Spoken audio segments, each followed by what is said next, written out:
Hi, I'm Dave Nottig here at Inside ETFs, the world's largest ETF conference in Hollywood, Florida. I'm pleased to be joined by Mark Carver, the head of factor products at MSCI. Thanks for joining me. Yeah, great to be here. Good to see you. So in that realm of factor products for MSCI, what's the big story? What's changing? What we're really excited about is what I would call the mainstreaming of factor adoption. What I mean by that is when you look across big institutional investors, asset owners, state pension plans, what we're noticing is they are adopting factor indexes as policy benchmarks.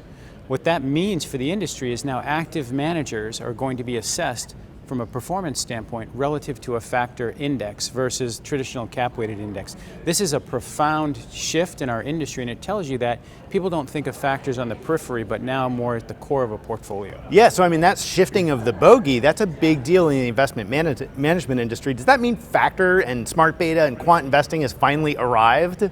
Yeah, it was 40 years for an overnight success, right? So of course we finally arrived, and the difference is when you and I were having this conversation 3 years ago at this conference, it was about theory. Today it's about how do I do due diligence of your products versus someone else, your index versus an active manager. That tells you people are thinking of factors at the core and not at the periphery. And these are good things for investors. So you make that point about this being the new way of benchmarking active. Obviously we're expecting a lot of new active products. Do you think it's going to make it harder for them to show their worth?